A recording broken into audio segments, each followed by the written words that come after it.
Assalamualaikum dan salam sejahtera. Pada hari ini, saya, pembentang Nurul Farihin binti Aminuddin, akan membentangkan kajian kami iaitu penggunaan YouTube sebagai medium e-pembelajaran bagi kursus matematik. Memperkenalkan ahli kumpulan PLC kami iaitu diketuai dengan Puan Nurul Hidayah, seterusnya ahli Cik Nurul Azhani, Cik Nurul Farihin dan Puan Hasma Riziani. Agenda pembentangan pada hari ini adalah perancangan, pelaksanaan, refleksi, penambahbaikan dan kesimpulan. 1.0 Perancangan. Mengenal pasti masalah medium pembelajaran. Kewujudan pelbagai medium e-pembelajaran yang mempunyai kelebihan dan kekurangan tersendiri. Seterusnya, kumpulan kajian kami memilih alat kolaboratif sesi perkongsian guru TSS. Sekumpulan guru bertemu secara kerap atau berkala secara formal untuk berkongsi pengetahuan, kemahiran, pengalaman dan amalan pedagogi yang terbaik. Strategi sesi perkongsian kami adalah show, share and tell di mana peserta sesi perkongsian membentangkan kaedah, inovasi, amalan yang berjaya di hadapan semua orang secara bergilir-gilir. Seterusnya, fokus perkongsian. Menentukan medium e-pembelajaran yang bersesuaian dan terbaik bagi membantu pelajar memahami kandungan pembelajaran kursus matematik dengan lebih baik. Objektif perkongsian kami adalah terhadap guru dan terhadap pelajar yang akan diterangkan kemudian, dan kumpulan sasaran kami adalah 3 kelas daripada pelajar program Sistem 4 Semester sesi 2020-2021. Objektif kajian kami yang pertama untuk pensyarah bagi mencari medium e-pembelajaran yang terbaik bagi pelaksanaan pengajaran dan pembelajaran kursus matematik. Seterusnya memastikan kehadiran pelajar bagi sesi pengajaran dan pembelajaran dalam talian adalah 100%. Objektif terhadap pelajar. Kami mensasarkan 70% pelajar dapat memahami kandungan pembelajaran kursus matematik yang disampaikan oleh pensyarah dengan menggunakan e-pembelajaran YouTube. Garis masa penulisan laporan kajian kami. Bermula pada Februari 2021, penetapan kumpulan dilakukan kemudian pemilihan tajuk, membuat perancangan pelaksanaan PDP kitaran pertama, analisa data dan membuat refleksi. Bagi bulan Mac 2021, pelaksanaan PDP kitaran kedua dilakukan, kemudian diteruskan dengan analisa data, pembahagian tugas untuk menulis laporan. Bersambung pada April-Jun 2021, penulisan laporan penuh dilakukan serta pemurnian laporan. Perancangan PDP kitaran pertama. Terdapat 3 kelas yang terlibat serta 3 medium e-pembelajaran yang berlainan iaitu Google Meet, YouTube, Zoom. Instrumen yang telah digunakan bagi kelas pertama dan kelas ketiga adalah sama, di mana soal selidik melalui Google Form telah dilakukan serta soalan kuis semasa sesi PDP. Untuk kelas kedua yang telah menggunakan YouTube sebagai medium e-pembelajaran, soal selidik melalui Google Form, soalan kuis dan juga video di saluran YouTube telah digunakan. Pelaksanaan. Objektif. 50% pelajar dapat memahami topik yang diajarkan oleh pensyarah melalui medium e-pembelajaran yang digunakan. 50% pelajar memperoleh markah sekurang-kurangnya 3 daripada 6 bagi kuis yang diberikan pada akhir sesi pengajaran dan pembelajaran. Bagi kitaran pertama, kelas pertama akan menggunakan Google Meet, kelas kedua menggunakan YouTube dan kelas ketiga menggunakan medium Zoom. Kelas pertama menggunakan Google Meet sebagai medium e-pembelajaran. Guru berkongsi pautan Google Meet 10 minit sebelum kelas. Seterusnya, guru mengambil kehadiran pelajar dan juga sesi PDP dimulakan dengan menggunakan share screen.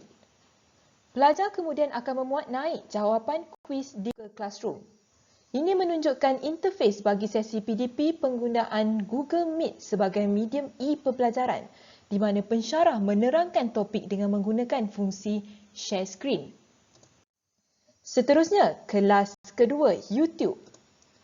Pensyarah rekod video, kemudian akan berkongsi pautan video yang telah dimuat naik di YouTube 10 minit sebelum kelas.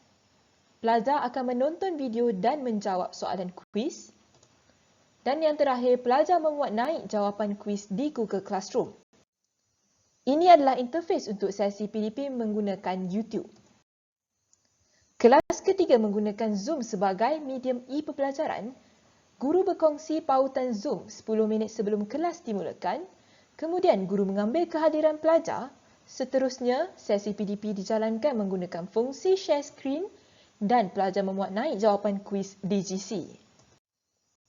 Ini adalah interface untuk sesi PDP menggunakan Zoom. Dapatan dan analisis. Soal selidik menggunakan Google Form serta kuis. Hasil dapatan soal selidik menggunakan 3 item terhadap pelajar, kita dapat melihat di mana purata keseluruhan skor YouTube telah mendapat purata keseluruhan yang tertinggi iaitu 3.79. Skor markah pelajar bagi kuis pula menggunakan ketiga-tiga medium yang berlainan, YouTube sekali lagi telah menunjukkan purata markah yang tertinggi. Bagi kekangan ataupun masalah yang telah dihadapi menggunakan Google Meet, di mana capaian internet yang lemah mendapat peratusan yang tertinggi iaitu 86.7% dan seterusnya diikuti dengan kondisi pembelajaran di bilik iaitu 26.7%. Manakala untuk YouTube, capaian internet lemah merupakan masalah utama pelajar iaitu 52.6% bagi kelas kedua dan juga 42.1% yang tidak mempunyai masalah. Bagi penggunaan Zoom sebagai medium e-pembelajaran, lebih daripada 50% iaitu 52.6% pelajar yang tidak mempunyai masalah, manakala diikuti dengan 36.8% yang menghadapi masalah capaian internet yang lemah. Perbandingan mengikut medium. Bagi medium Google Meet, kelebihan boleh direkod sesi PDP, boleh berkomunikasi secara dua hala. Kelemahan, terdapat had limit peserta iaitu seramai 100 orang sahaja. Tidak boleh direkod sesi PDP jika tidak menggunakan akaun kementerian. Seterusnya, bagi medium YouTube, kelebihan pelajar ada pilihan untuk menjimatkan data dengan memilih kualiti video. Kemudian, pelajar boleh mengakses video tanpa had. Bagi kelemahan, tiada interaksi secara dua hala. Untuk medium Zoom, boleh rekod sesi PDP, boleh berkomunikasi secara dua hala. Kelemahan, boleh direkod tetapi satu sesi dilimitkan kepada 40 minit sahaja. Ada had limit peserta iaitu seramai 100 orang sahaja. Refleksi, medium yang terbaik bagi e-pembelajaran kursus matematik. Dapatan markah kuis menunjukkan skor markah pelajar yang menggunakan medium YouTube mencatatkan nilai tertinggi. Dapatan melalui soal selidik pelajar, purata skor bagi YouTube adalah lebih tinggi berbanding medium lain. Masalah dan kekangan yang wujud semasa sesi e-pembelajaran. Capaian internet, wujud kekangan yang besar dari segi capaian internet di kalangan pelajar yang mungkin menyebabkan keciciran pelajar dari sesi PDP. Masalah kehadiran, guru mempunyai masalah dalam mengesan keciciran pelajar. Seterusnya, memastikan hadir ataupun mengikuti sesi e-pembelajaran secara 100%. Penambahbaikan yang telah dilakukan ialah penggunaan YouTube diintegrasikan dengan aplikasi Edpuzzle di mana kelebihan Edpuzzle terdapat elemen interaktif, boleh memantau progres pelajar dan juga boleh diintegrasikan bersama Google Classroom. Ini menunjukkan interface untuk aplikasi Edpuzzle di mana pensyarah boleh memuat naik video daripada YouTube ataupun video tersendiri ke dalam aplikasi Edpuzzle. Pensyarah juga boleh memantau progres pelajar menonton video dan juga pensyarah boleh menetapkan pelajar tidak dibenarkan untuk mempercepatkan ataupun skip video tersebut. Objektif penambahbaikan meningkatkan keberkesanan penggunaan medium YouTube melalui pengintegrasian dengan aplikasi Edpuzzle dalam PDP kursus matematik. Seterusnya, memastikan kehadiran pelajar bagi setiap sesi PDP dalam talian adalah 100%. Pelaksanaan kitaran kedua. Pensyarah akan memuat naik video PDP ke dalam saluran YouTube, kemudian memberikan penerangan kepada pelajar untuk memuat turun aplikasi Edpuzzle dalam telefon pintar masing-masing serta menerangkan cara penggunaan dan kelebihan yang dimiliki oleh aplikasi ini dalam Google Classroom. Seterusnya, pautan setiap video dalam YouTube dimasukkan ke dalam halaman Edpuzzle dan pelajar akan menonton video dan menjawab soalan yang telah disediakan di selangan masa yang tertentu. Dapatan daripada kitaran kedua, purata markah keseluruhan pelajar untuk kedua-dua kelas adalah 81.7%, di mana melebihi 70% dan mencapai objektif yang telah ditetapkan. Kesimpulan. Kesesuaian TSS sebagai alat kolaboratif, TSS ini sangat memberi manfaat kepada guru dalam mencari medium e-pembelajaran yang terbaik bagi pelaksanaan PDP kursus matematik. Seterusnya, hasil dapatan penggunaan YouTube sebagai medium e-pembelajaran adalah yang terbaik dilengkapi bersama penggunaan Edpuzzle bagi memantapkan sesi PDP dalam talian. Lebih 70% pelajar dapat memahami kandungan pembelajaran yang disampaikan oleh guru dengan menggunakan medium YouTube serta guru dapat memastikan kehadiran pelajar adalah 100% dengan penggunaan Edpuzzle.